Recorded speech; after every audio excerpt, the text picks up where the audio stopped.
here's some ideas I had. I told you I was going to pitch you some ideas. I like the vlogging in the Wubble. I like the TikToks, if TikTok's still going to be available here. Yeah. I know. I like the fun, the silly, the intense when it needs to be intense here in a couple of weeks. But there's a couple things. One, I'd love to see a podcast, a player or 5 or 10 people start their own podcast while we're in there. What's going on? How are they, like, practice-wise? Just in general, I like athlete podcasts. You can, same thing like a vlog. You control your message. You can get out what you want to get out. You're building brand depth with your community. You're also giving them maybe insight into what's going on through all this stuff. So I love podcasts. I want to see that.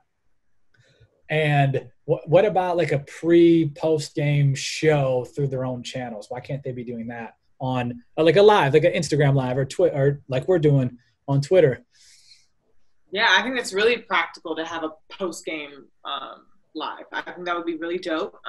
I don't know if that's where their heads are at, but I think that would be really great. Because like you said, I love when the player can tell their own stories, because so much, especially traditional media, they try to skew their words. They try to like formulate their own like narrative. Like you see what's happening on Twitter with the Wubble. Everybody's trying to create their own narrative. But if the players are sitting there telling me, like I just remember when I saw that video on Twitter and I was talking to a couple of my friends who were in the Wubble, they're like, well, that's not my experience. But you see the media pushing just that story, and that story was very valid and very real. But if the players could get to and do a weekly podcast or like a every other day situation, we won't have to guess.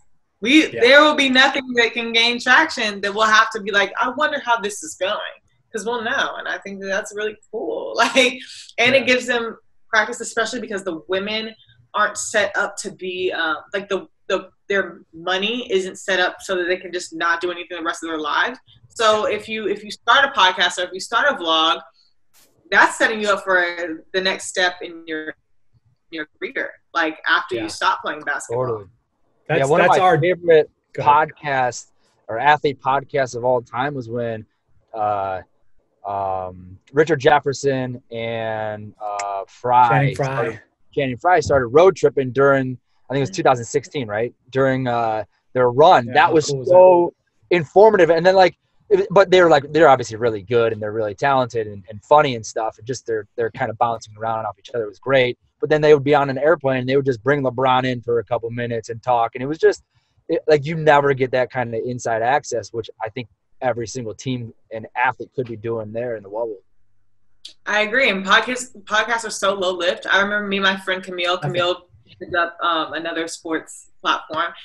We got drunk in Connecticut and recorded Wine in the W, and it got like 10,000 listens. And we didn't expect anything from it. Like it went from Anchor, and then because of the views or the listens, it went to all these other platforms. And I'm like, well, we didn't expect this, but it's that low lift. I just put my little voice memos and uploaded it. Yeah. That's simple. It's that easy. And I don't think people realize it's that easy. Yeah. Yep. And why couldn't but that shows like realness and like they can associate, and like why couldn't they do it if it's a night off? You know, they're doing a watch party and they're just recording them talking about the actual game going on, or maybe they're having a happy hour themselves or something, and they just show their fun personality and behind the scenes stuff. Like, why couldn't you do that? You know? And then that creates fandom. If you fall in love with a player's personality, you're going to want to follow them in general, and